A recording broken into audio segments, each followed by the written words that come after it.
We are live, Owl Nation.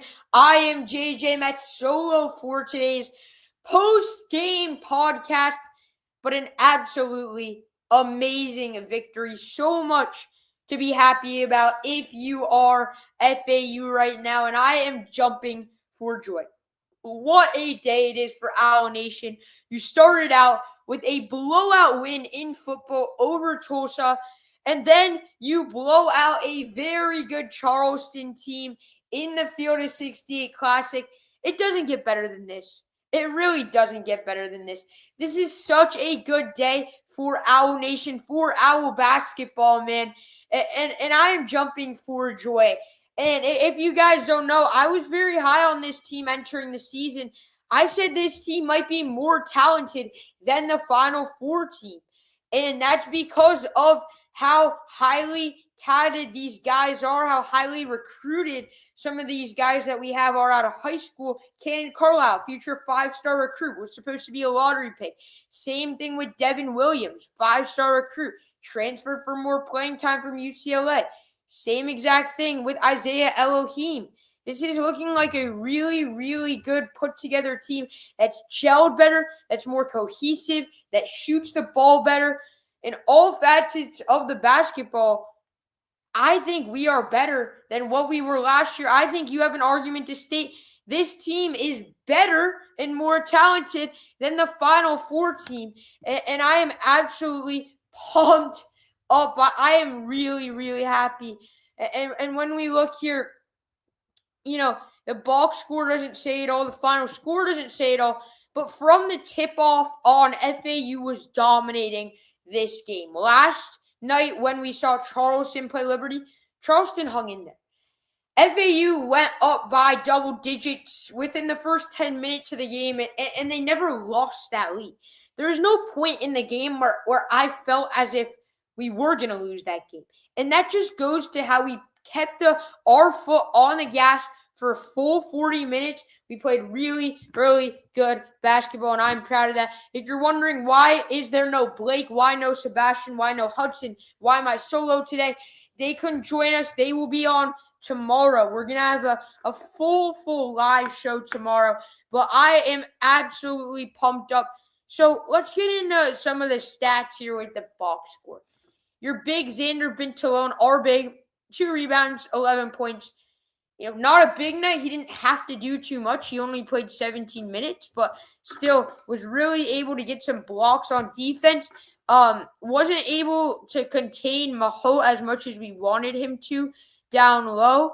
The 2 7-footers, we talked about how that was going to be a problem, but still, very solid night for Bentalone despite the lack of playing time. Amara Koo, big 3-pointer there late in the first half for us to give us that spark. Max Langerfield played very solid, and Coach Jake has talked about the returners. Both Max and Amar decided to stay, and now they're showing how good they can be. You got a really good performance from Maxime Logue tonight. The transfer from Oregon State, he wears the 77. He was really good down low. When he gets the ball, he goes one dribble. He uses his body to get inside, which I really like the style. Great night for him. And then you have Devin Williams, a 7-footer shooting the 3 from the top of the key. He'll pull up from anywhere, and he'll crash the glass from anywhere. So overall, man, I don't know how you could watch the highlights and not smile and not be as pumped up as I am for this team on both offense and defense. Again, 95 points is not a usual normal score in basketball. And let's talk about this. We lost that game last year. We lost this exact game last year. Is Charleston a little weaker than maybe what they were last year? Yes. But that doesn't mean that last year's team would beat them by 17 points on a neutral site. It's not what would happen. And that's why I am so pumped up. I am so excited for tomorrow.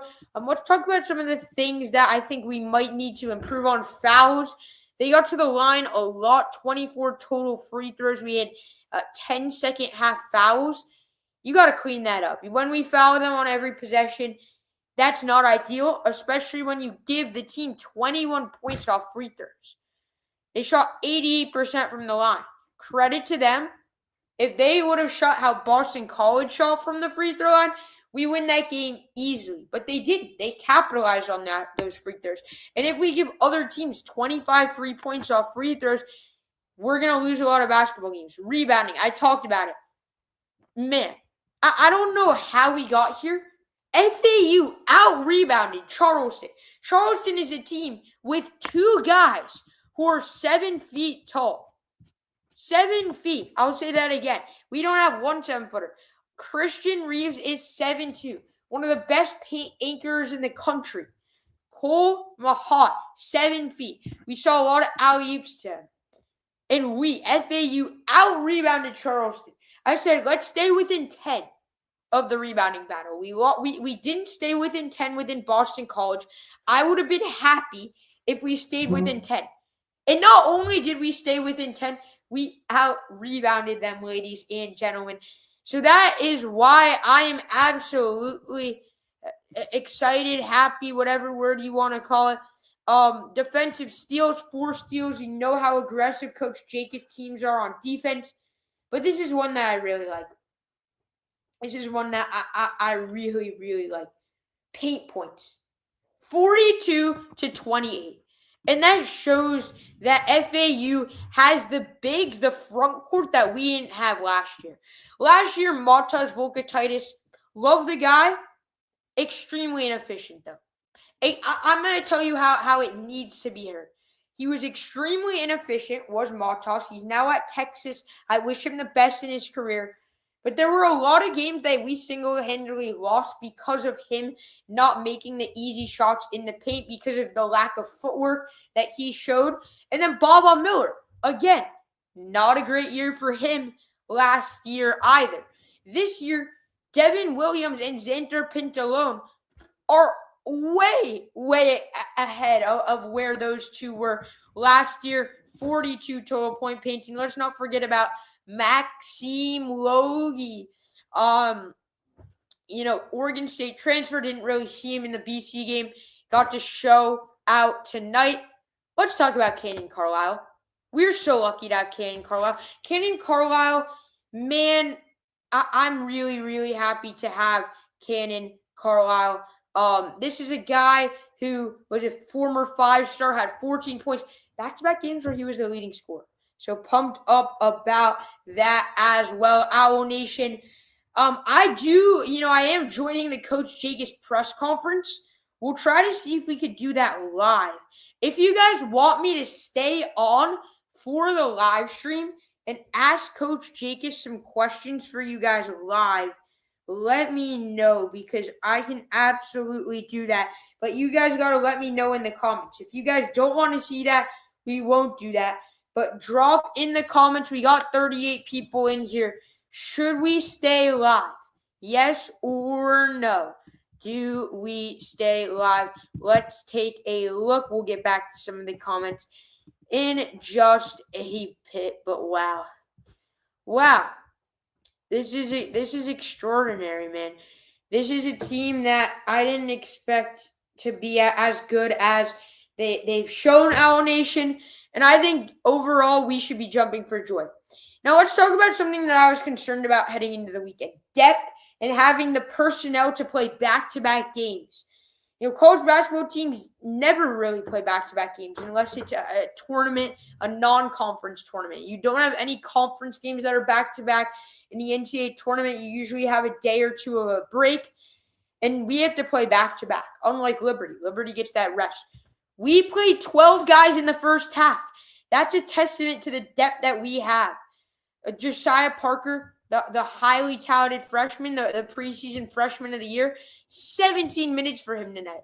That's huge. We didn't see much of him. I think it was 7 minutes the previous game.